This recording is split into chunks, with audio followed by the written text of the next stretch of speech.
All right, everyone. This will be just a real brief video about the abstract page that y'all are going to be completing this week that we need for the master's research report.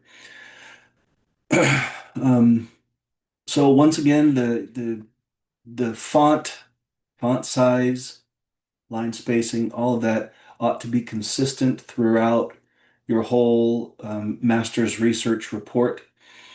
Um, all of that is specified once again in the guidelines, things we've been talking about before, 12 points font, Times New Roman, double line spacing. There are a few exceptions to these. I know I'll keep repeating them throughout the semester. There will be a few exceptions, for example, when we do the references page I can think of, but just get used to those formatting options if you're not used to them already. Even that 1.5 inch margin on the left side here. Um, so with an abstract page, this information, by the way, is coming straight from the the master's research report guidelines document. Once again, if y'all haven't seen that yet, which you should have, it's in our course content folder. It's available through the university. It's what we're going to be using as our sort of standard in this class and for our major document that we're going to be working on producing throughout the whole year. So keep this in mind right here. 150 to 200 words. That's not a lot of writing. Um, a lot of times, here, I'll speak for myself. When I first was confronted with the idea of an abstract a long time ago, it didn't seem terribly daunting or intimidating. It's just looks like a paragraph after all. But you've got to say a lot in this relatively brief space. So let's look at some of what it should contain. A rationale or justification for the study. What does that mean? Um, you may want to do a study on blank all you want to, but why should you do it? What if you took your proposal, your research question, let's say, or maybe your whole research design, and you took it to your advisor and you said, "Here it is, this is what I want to do," and they said, "Nope, not going to happen." Hopefully, you would come up with some kind of defense. Well, hey, wait a minute, why can't I do my research report? I want to. I need to do it because what comes after that because? That's when you'll start getting into a rationale or justification for your study, for your research. Not simply because I need to so I can complete my degree. Um, hopefully by this point, you see your research and your work figuring into some um, contributing to some body of knowledge, something interesting, something important. That's what we're aiming for here. Your discipline, your major field of study needs your research because, say something about that here. Um, we also have here, so generally, a brief account of the purpose and need and significance that's really in line with rationale or justification. If you wanted to specify some of these terms, I don't see that being a problem. I suppose that's ultimately going to depend on who your advisor is. But I think clarity of purpose um, in the abstract to indicate things like the purpose of your research. Um, yeah, you could spell that out. I'm always for clarity. Objectives of your research. This now we're departing here from just rationale or purpose even or the need of your study. What are the objectives? Okay, so we've established and we've justified the existence of your research project. What do you hope to accomplish with it? That also needs to go in here. And this word concise, we're going to see this pop up a lot throughout the semester. Um, Research report writing like this tends in this direction. I'm an English teacher in the humanities, composition in particular, and I often instruct my students the opposite. We're going for verbose. I want to hear a lot from them. Um, So there are different ways to write. There are different rhetorical situations in which to write. Here, for our purposes, for this master's research report, we're going to aim for concise. And primarily in this abstract, because we've only got a little bit of real estate to work with here, 150 to 200 words. Brief accounting of the methodology, especially if you have something that's unique. So to just, in other words, say I'm going to rely on such and such method. I can't think of any outside of my own major field. Um, discourse analysis is what we use sometimes in English and literature, or um, maybe you're going to use interviews. Maybe you're going to use a mixed methods approach.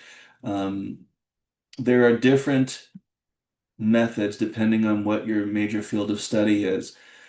And instead of just listing them, you're going to maybe spell out a little bit of, not just the methods, but here, when you say methodology, what you're also talking about here is the thinking, the application, how the methods that you employ take shape in your research. What is the thinking behind them? Why did you choose that particular method? Why not a different method? What was it about the method or methods that you chose that you really needed for your particular unique study? That's what you could say something about here. All of these that we're talking about so far, you're probably not going to be able to write more than a couple sentences about each one. You'll find that this 150 to 250 words gets gobbled up pretty quickly. Um, and then, of course, um, you're going to make mention of the results and any results and conclusions that you come across. Be clear but be concise about all of these things. Somebody should be able to read your abstract and get a pretty immediate, pretty clear picture of what's going on without having to read through the 30 or 50 pages that um, that your research might be. So just keep that in mind. Clear and concise of your overall project.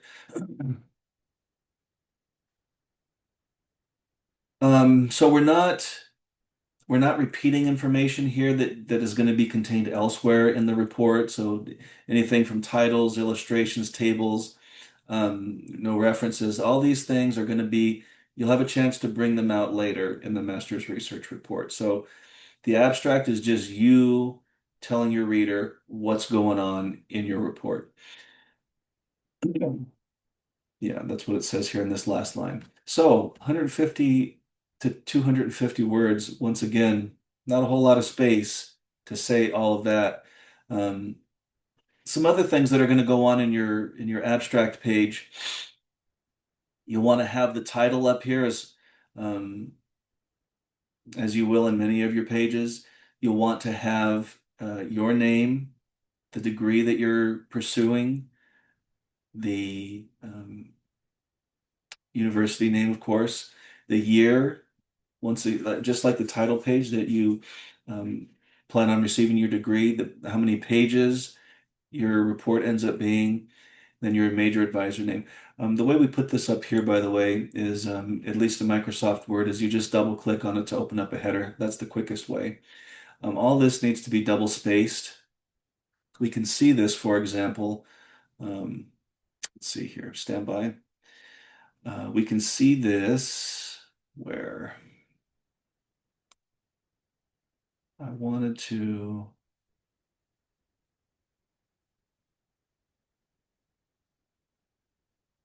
show you